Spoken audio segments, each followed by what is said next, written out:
Capítulo 66. Intimidade. Capitue agora entrando na alma de minha mãe. Viviam mais do tempo juntas, falando de mim, a propósito do sol e da chuva, ou de nada. Capitu ia lá cozer, às manhãs, alguma vez ficava para jantar. Prima Justina não acompanhava a parenta naquelas finezas, mas não tratava de todo mal a minha amiga. Era assaz sincera para dizer o mal que sentia de alguém, e não sentia bem de pessoa alguma, talvez do marido, mas o marido era morto. Em todo caso, não existiria homem capaz de competir com ele na afeição, no trabalho e na honestidade, nas maneiras e na agudeza de espírito. Esta opinião, segundo tio Cosme, era póstuma, pois em vida andavam as brigas. E os últimos 6 meses acabaram separados. Tanto melhor para a justiça dela, o louvor dos mortos é um modo de orar por eles. Também gostaria de minha mãe, ou se algum mal pensou dela foi entre si e o travesseiro. Compreende-se que, de aparência, lhe desse a estima devida. Não penso que ela aspirasse a algum legado. As pessoas assim dispostas excedem os serviços naturais, fazem-se mais risonhas, mais assíduas, multiplicam os cuidados, precedem os fâmulos. Tudo isso era contrário à natureza de prima Justina, feita de azedume e de implicância. Como vivesse de favor na casa, explica-se que não desestimasse a dona e calasse os seus ressentimentos, ou só dissesse mal dela a Deus e ao diabo. Caso tivesse ressentimentos de minha mãe, não era uma razão mais para detestar Capitu, nem ela precisava de razões suplementares. Contudo, a intimidade de Capitu fê-la mais aborrecível à minha parenta. Se a princípio não a tratava mal, com o tempo trocou de maneiras e acabou fugindo-lhe. Capitu, atenta, desde que a não via, indagava dela e ia procurá-la. Prima Justina tolerava esses cuidados. A vida é cheia de obrigações que a gente cumpre, por mais vontade que tenha de as infringir deslavadamente. Demais, Capitu usava certa magia que cativa. Prima Justina acabava sorrindo, ainda que azedo, mas a sós com minha mãe achava alguma palavra ruim que dizer da menina. Como minha mãe adoecesse de uma febre, que a pôs às portas da morte, quis que Capitu lhe servisse de enfermeira. Prima Justina, posto que isto a aliviasse de cuidados penosos, não perdoou a minha amiga a intervenção. Um dia, perguntou-lhe se não tinha que fazer em casa. Outro dia, rindo, soltou-lhe este epigrama: não precisa correr tanto, o que tiver de ser seu às mãos lhe há de ir. Capítulo 67. Um pecado. Já agora não tiro a doente da cama sem contar o que se deu comigo. Ao cabo de 5 dias, minha mãe amanheceu tão transtornada que ordenou me mandassem buscar ao seminário.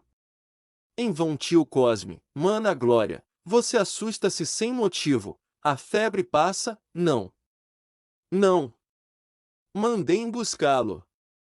Posso morrer, e a minha alma não se salva, se Bentinho não estiver ao pé de mim. Vamos assustá-lo. Pois não lhe digam nada, mas vão buscá-lo, já, não se demorem. Cuidaram fosse delírio, mas, não custando nada trazer-me, José Dias foi incumbido do recado. Entrou tão atordoado que me assustou. Contou particularmente ao reitor o que havia. E recebi licença para ir à casa. Na rua, íamos calados, ele não alterando o passo do costume, a premissa antes da consequência, a consequência antes da conclusão, mas cabisbaixo e suspirando, eu temendo ler no rosto dele alguma notícia dura e definitiva. Só me falará na doença, como negócio simples, mas o chamado, o silêncio, os suspiros podiam dizer alguma coisa a mais. O coração batia-me com força, as pernas bambeavam-me, mais de uma vez cuidei cair, o anseio de escutar a verdade complicava-se em mim com o temor de a saber. Era a primeira vez que a morte me aparecia assim perto, me envolvia, me encarava com os olhos furados e escuros. Quanto mais andava aquela rua dos Barbonos, mais me aterrava a ideia de chegar a casa, de entrar, de ouvir os prantos, de ver um corpo defunto. Oh! Eu não poderia nunca expor aqui tudo o que senti naqueles terríveis minutos. A rua, Por mais que José Dias andasse superlativamente devagar, parecia fugir-me debaixo dos pés. As casas voavam de um e outro lado, e uma corneta que nessa ocasião tocava no quartel dos municipais permanentes ressoava aos meus ouvidos como a trombeta do juízo final. Cheguei aos Arcos, entrei na rua de Mata-Cavalos. A casa não era logo ali, mas muito além da dos Inválidos, perto da do Senado. 3 ou 4 vezes, quisera interrogar o meu companheiro, sem ousar abrir a boca, mas agora, já nem tinha tal desejo. Ia só andando, aceitando o pior, como um gesto do destino, como uma necessidade da obra humana, e foi então que a esperança, para combater o terror, me segredou ao coração, não estas palavras, pois nada articulou parecido com palavras, mas uma ideia que poderia ser traduzida por elas: mamãe defunta, acaba o seminário. Leitor, foi um relâmpago. Tão depressa alumiou a noite, como se esvaiu, e a escuridão fez-se mais cerrada, pelo efeito do remorso que me ficou. Foi uma sugestão da luxúria e do egoísmo. A piedade filial desmaiou um instante, com a perspectiva da liberdade certa. Pelo desaparecimento da dívida e do devedor, foi um instante, menos que um instante, o centésimo de um instante, ainda assim o suficiente para complicar a minha aflição com um remorso. José Dias suspirava. Uma vez olhou para mim tão cheio de pena que me pareceu haver-me adivinhado, e eu quis pedir-lhe que não dissesse nada a ninguém, que eu ia castigar-me, etc. Mas a pena trazia tanto amor, que não podia ser pesar do meu pecado, mas então era sempre a morte de minha mãe. Senti uma angústia grande, um nó na garganta, e não pude mais, chorei de uma vez. Que é, Bentinho? Mamãe, não. Não. Que ideia é essa? O estado dela é gravíssimo, mas não é mal de morte. E Deus pode tudo. Enxugue os olhos, que é feio um mocinho da sua idade andar chorando na rua. Não há de ser nada, uma febre. As febres, assim como dão com força, assim também se vão embora. Com os dedos, não, onde está o lenço? Enxuguei os olhos, posto que de todas as palavras de José Dias uma só me ficasse no coração, foi aquele gravíssimo. Vi depois que ele só queria dizer grave, mas o uso do superlativo faz a boca longa, e, por amor do período, José Dias fez crescer a minha tristeza se achares neste livro algum caso da mesma família. Avisa-me, leitor, para que o emende na segunda edição. Nada mais feio que dar pernas longuíssimas a ideias brevíssimas. Enxuguei os olhos, repito, e fui andando, ansioso agora por chegar a casa, e pedir perdão à minha mãe do ruim pensamento que tive. Enfim, chegamos, entramos, subi trêmulos 6 degraus da escada, e daí a pouco, debruçado sobre a cama, ouvi as palavras ternas de minha mãe que me apertava muito as mãos, chamando-me seu filho. Estava queimando os olhos, ardiam nos meus. Toda ela parecia consumida por um vulcão interno. Ajoelhei-me ao pé do leito, mas como este era alto, fiquei longe das suas carícias. Não, meu filho, levanta, levanta.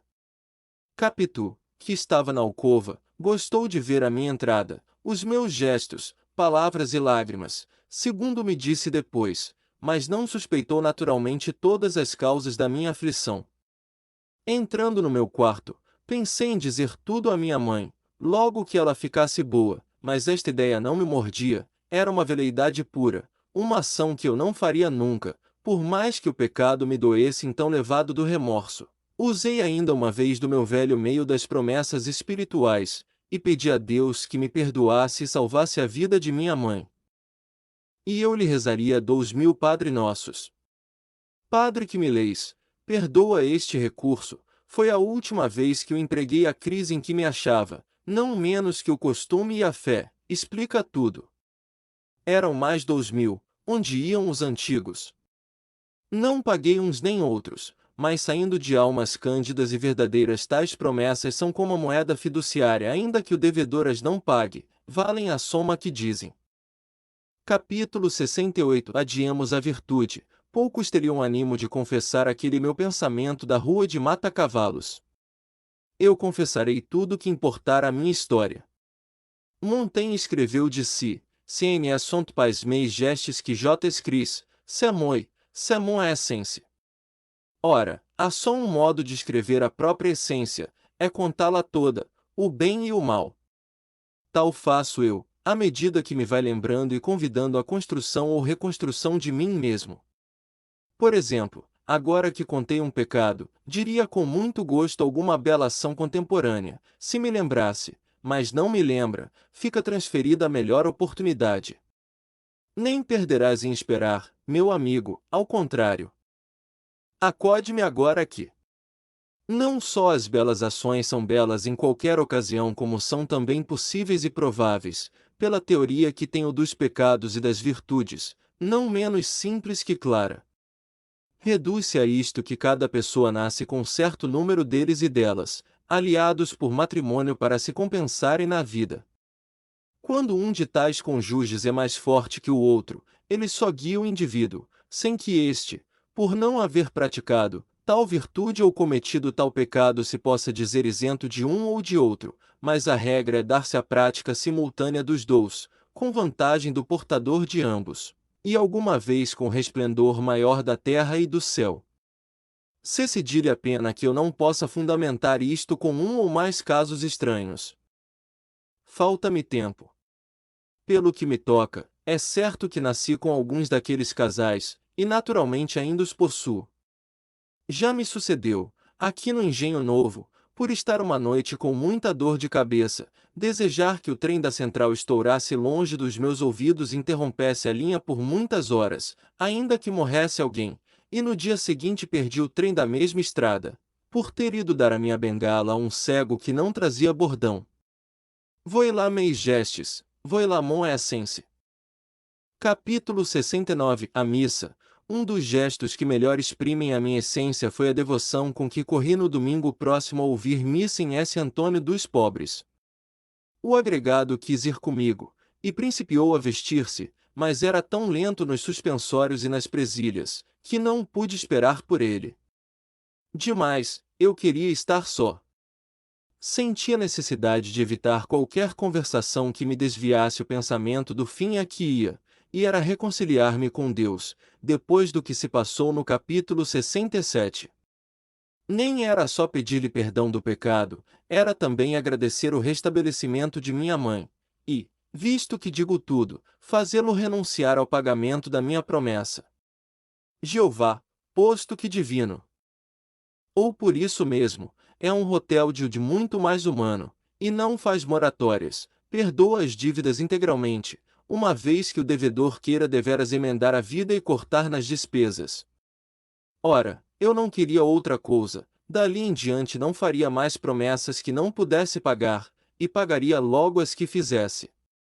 Ouvi missa, ao levantar a Deus, agradeci a vida e saúde de minha mãe, depois pedi perdão do pecado e revelação da dívida, e recebi a bênção final do oficiante como um ato solene de reconciliação.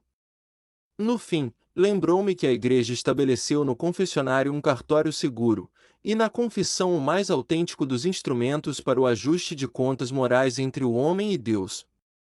Mas a minha incorrigível timidez me fechou essa porta certa, receei não achar palavras com que dizer ao confessor o meu segredo. Como o homem muda! Hoje chego a publicá-lo. Capítulo 70. Depois da missa, rezei e anda, persignei-me, fechei o livro de missa e caminhei para a porta. A gente não era muita, mas a igreja também não é grande, e não pude sair logo, mais devagar. Havia homens e mulheres, velhos e moços, cedas e chitas, e provavelmente olhos feios e belos, mas eu não vi uns nem outros. Ia na direção da porta, com a onda, ouvindo as saudações e os cochichos. No adro, onde se fez claro, parei e olhei para todos. Vi então uma moça e um homem, que saíam da igreja e pararam, e a moça olhava para mim falando ao homem, e o homem olhava para mim, ouvindo a moça. E chegaram-me estas palavras: Mas que queres? Queria saber dela. Papai pergunte. Era Sinhazinha Sancha, a companheira de colégio de Capitu que queria notícias de minha mãe. O pai veio a mim, disse-lhe que estava restabelecida. Depois saímos, mostrou-me a casa dele, e, como eu vinha na mesma direção, viemos juntos. Gurgel era homem de 40 anos ou pouco mais, com propensão a engrossar o ventre, era muito obsequioso. Chegando à porta da casa, quis por força que eu fosse almoçar com ele. Obrigado, mamãe espera-me. Manda-se lá um preto dizer que o senhor fica almoçando, e irá mais tarde. Venho outro dia. Sinhazinha Sancha, voltada para o pai, ouvia e esperava. Não ela feia, só se lhe podia notar a semelhança do nariz, que também acabava grosso, mas afeições que tiram a graça de uns para dá-la a outros. Vestia simples. Gurgel era viúvo e morria pela filha. Como eu recusasse o almoço, quis que descansasse alguns minutos. Não pude recusar e subi. Quis saber a minha idade, os meus estudos, a minha fé, e dava-me conselhos para o caso de vir a ser padre. Disse-me o número do armazém, Rua da Quitanda. Enfim, despedi-me e veio ao patamar da escada. A filha deu-me recomendações para Capitu e para minha mãe. Da rua olhei para cima, o pai estava à janela e fez-me um gesto largo de despedida. Capítulo 71. Visita de Escobar. Em casa, tinham já mentido dizendo à minha mãe que eu voltará e estava mudando de roupa. A missa das 8 já há de ter acabado. Bentinho devia estar de volta. Teria acontecido alguma coisa, Mano Cosme. Mandem ver. Assim falava ela, de minuto a minuto, mas eu entrei, comigo a tranquilidade. Era o dia das boas sensações. Escobar foi visitar-me e saber da saúde de minha mãe. Nunca me visitará até ali, nem as nossas relações estavam já tão estreitas, como vieram a ser depois, mas sabendo a razão da minha saída, 3 dias antes, aproveitou o domingo para ir ter comigo e perguntar se continuava o perigo ou não. Quando lhe disse que não, respirou. Tive receio, disse ele. Os outros souberam? Parece que sim, alguns souberam. Tio Cosme e José Dias gostaram do moço. O agregado disse-lhe que vira uma vez o pai no Rio de Janeiro. Escobar era muito polido e, conquanto falasse mais do que veio a falar depois, ainda assim não era tanto como os rapazes da nossa idade. Naquele dia cheio um pouco mais expansivo que de costume. Tio Cosme quis que jantasse conosco. Escobar refletiu um instante e acabou dizendo que o correspondente do pai esperava por ele. Eu, lembrando-me das palavras do Gurgel, repeti-as: manda-se lá um preto dizer que o senhor janta aqui, e irá depois. Tanto incômodo. Incômodo nenhum. Interveio o tio Cosme. Escobar aceitou e jantou. Notei que os movimentos rápidos que tinha e dominava na aula, também os dominava agora, na sala como na mesa. A hora que passou comigo foi de franca amizade. Mostrei-lhe os poucos livros que possuía. Gostou muito do retrato de meu pai. Depois de alguns instantes de contemplação, virou-se e disse-me: vê-se que era um coração puro. Os olhos de Escobar, claros como já disse, eram dulcíssimos, assim os definiu José Dias, depois que ele saiu, e mantenho esta palavra, apesar dos 40 anos que traz em cima de si. Nisto não houve exageração do agrado. A cara rapada mostrava uma pele alva e lisa. A testa é que era um pouso baixa, vindo a risca do cabelo quase em cima da sobrancelha esquerda, mas tinha sempre a altura necessária para não afrontar as outras feições, nem diminuir a graça delas. Realmente, era interessante de rosto, a boca fina e chocarreira, o nariz curvo e delgado. Tinha o sestro de sacudir o ombro direito, de quando em quando e veio a perdê-lo, desde que um de nós lhe notou um dia no seminário, primeiro exemplo que vi de que um homem pode corrigir-se muito bem dos defeitos miúdos. Nunca deixei de sentir tal ou qual desvanecimento em que os meus amigos agradassem a todos. Em casa, ficaram querendo bem a Escobar. A mesma prima Justina achou que era um moço muito apreciável, apesar. Apesar de quê? Perguntou-lhe José Dias, vendo que ela não acabava a frase. Não teve resposta, nem podia tê-la. Prima Justina provavelmente não viu defeito claro ou importante no nosso hóspede. O apesar era uma espécie de ressalva para algum que lhe viesse a descobrir um dia, ou então foi obra de uso velho, que levou a restringir. Onde não achará restrição, Escobar despediu-se logo depois de jantar, fui levá-lo à porta, onde esperamos a passagem de um ônibus. Disse-me que o armazém do correspondente era na Rua dos Pescadores, e ficava aberto até às 9 horas. Ele é que se não queria demorar fora. Separamo-nos com muito afeto. Ele, de dentro do ônibus, ainda me disse adeus, com a mão. Conservei-me à porta, a ver se, ao longe, ainda olharia para trás, mas não olhou. Que amigo é esse tamanho? Perguntou alguém de uma janela ao pé. Não é preciso dizer que era Capitu. São coisas que se adivinham na vida, como nos livros, sejam romances, sejam histórias verdadeiras. Era Capitu, que nos espreitara desde algum tempo, por dentro da veneziana, e agora abrirá inteiramente a janela, e aparecerá. Viu as nossas despedidas tão rasgadas e afetuosas, e quis saber quem era que me merecia tanto. É o Escobar, disse eu indo pôr-me embaixo da janela, a olhar para cima. Capítulo 72 Uma reforma dramática. Nem eu, nem tu, nem ela, nem qualquer outra pessoa desta história poderia responder mais. Tão certo é que o destino, como todos os dramaturgos, não anuncia as peripécias nem o desfecho. Eles chegam a seu tempo, até que o pano cai, apagam-se as luzes, e os espectadores vão dormir. Nesse gênero há porventura alguma coisa que reformar, e eu proporia, como ensaio, que as peças começassem pelo fim. Otelo mataria-se a Desdémona no primeiro ato, os 3 seguintes seriam dados à ação lenta e decrescente do ciúme, e o último ficaria só com as cenas iniciais da ameaça dos turcos, as explicações de Otelo e Desdémona, e o bom conselho do fino Lago: mete dinheiro na bolsa.